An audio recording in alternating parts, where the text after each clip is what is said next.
Whoa, I'm here to be a ray of sunshine. That's me. Anyhow, figured we'd talk about some prepper stuff.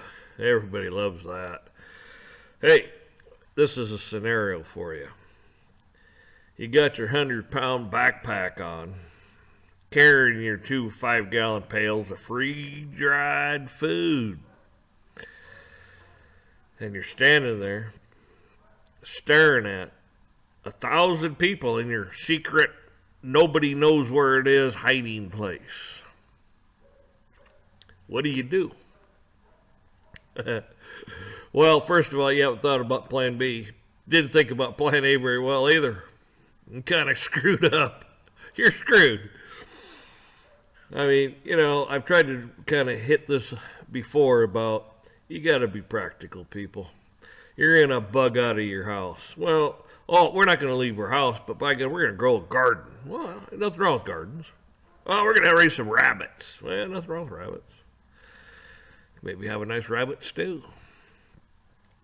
Anyways, all your neighbors are right around you looking around going, by God, they got vegetables. They got rabbits. We want some of that too.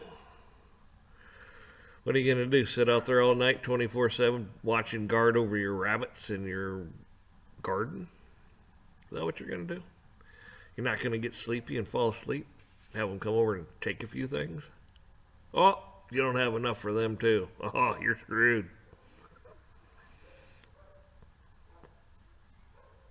Like I keep saying, you need community. You need to, you need to just shut the lights off in your house, shut the water off in the main, sit there and figure out what the hell you're going to do. How are you going to stay warm? How are you going to get water? How are you going to feed yourself? You need to do this. You got to live it, people. Talking about it, theory, is just that, bullshit. Let me ground this thing down a little. I don't know if that's any better. See my pretty mug. Anyhow, stop and think about that. You have to live it. Theory's great, wonderful. By God, you're prepared. You don't know how prepared you are until it actually happens, and you have to do it. Like I said, when the time's good, you got smaller children, man, buy some survival manuals. There's Army surplus manuals that are good. Buy some. Take them out. Take them fishing. Catch some rabbits. Do a little trapping. All I'm getting at is you'll learn, the child will learn, and it's invaluable. You do it firsthand. We're weak. We're soft. Our forefathers, they were tough. But they also had community. A lot of them had community. And that is why they survived. It wasn't all by themselves, they survived. And this is what I can't stress enough. You got to find like-minded people you can trust. And I mean trust with your life. People that just won't go, I'm not being treated fairly like a baby. People that will suck it up, stick it out. That's the people you need. That's the people you want. Just don't let anybody into your little group. Preferably family, good, close friends. Different story. Make a plan.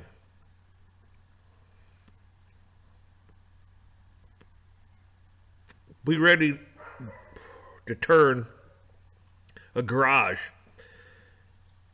into a shelter.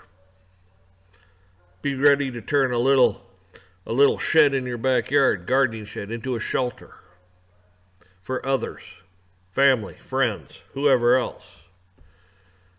It won't be the luxury they're living now, but by God, you'll be together, and there's strength in numbers. Just think about this. Everybody's out there trying to sell you this, sell you that, feed you a bunch of fucking bullshit. Hide. Oh my God, go out in the middle of the woods and hide. You got a whole lot of problems there too. Unless you got a place that you already have prepared for yourself, but you never know. You might get out there and you might have 10 people living there. You might find some resistance. You might not live through it. community.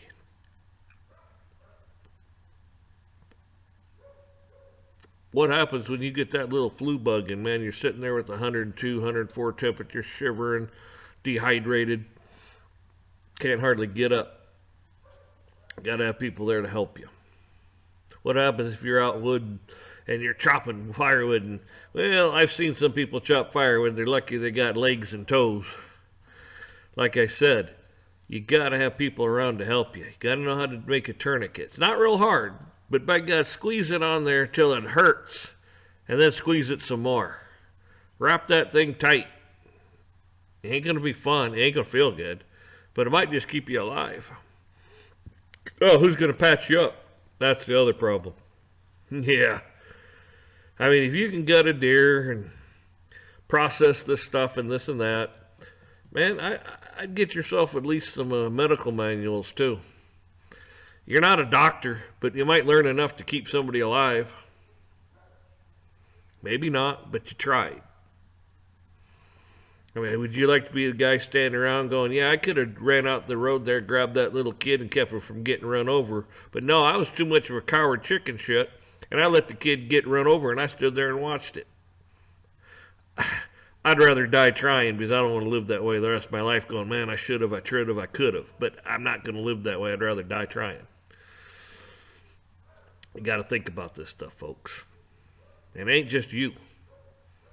It's all everybody else is in the same boat, and your little children, infants, pregnant women. Women have to know how to deliver babies. I mean, they've been doing it for centuries, but I'm just saying, you need to learn this stuff.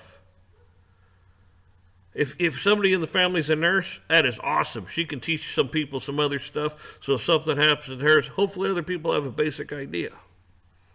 Force multiplication is what it's called. That goes with everything. Well, I've rambled way too long already. You folks have a good one out there.